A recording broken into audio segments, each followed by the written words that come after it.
Good evening, and welcome to another bedtime story. www.planetschnars.com presents Millie and Tilly, the story of a town mouse and a country mouse.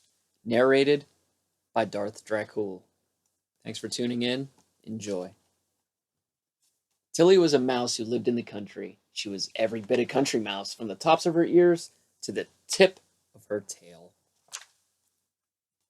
Only the sharpest eyes could spot her home. It was down a lane, near a meadow, in the roots of a big, old tree.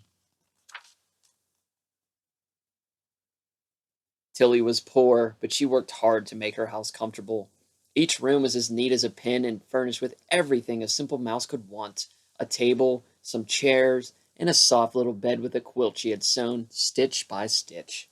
Every day Tilly got up early and did all her mouse work before breakfast. She plumped the cushions, swept the floor, and even polished the stove. Tilly spent most of her days gathering food. It wasn't always easy finding enough to eat, but at harvest time there was plenty. She picked rains from the fields, cherries from the orchard, and nuts along the hedgerow.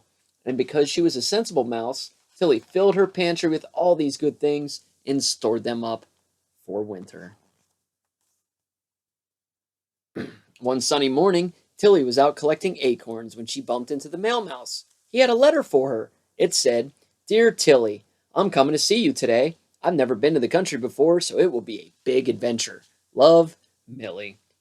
Tilly was so excited that she hugged the mail mouse. Then she told him all about Millie, her friend from town. "I hope you have enough food," he said. "Folks say that town mice eat a lot." When Tilly got home, she put on her apron and began cooking right away. She was a good cook, and soon delicious smells of baking floated from the kitchen. After that, Tilly dusted the furniture again. She had already done it once that morning. Then everything was ready.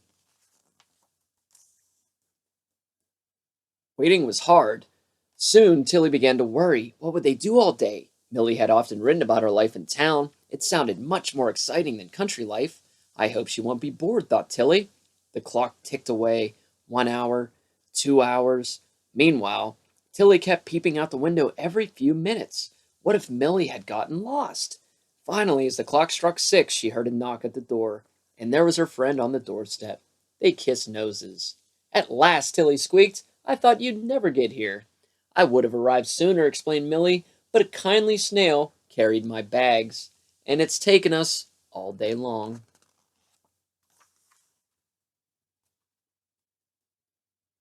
Millie was hungry after her journey, so the two friends sat down to supper. They ate cabbage soup, roasted chestnuts, cherry turnovers, and bread, seed cake, plum dumplings, and hot apple pie. Millie had a big appetite and finished every crumb. "Do you have any cheese?" she asked hopefully. "I'm afraid not," said Tilly. "Oh dear, no cheese," thought Millie, but she was far too polite to complain. That evening, the two friends stayed up talking way past bedtime. Then, since she thought Tilly had given Millie her bed, Tilly curled up in a chair and went right to sleep. But in the bedroom, Millie lay awake for a long time.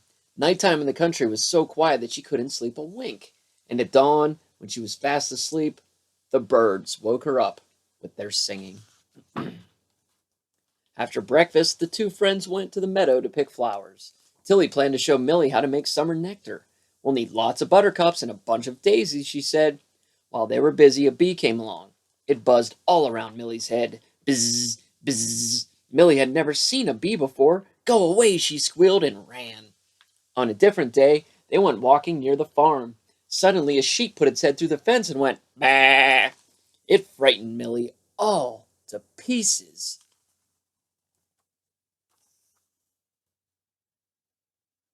Tilly had tried her best to make Millie happy, but before very long, Millie was ready to go back to town.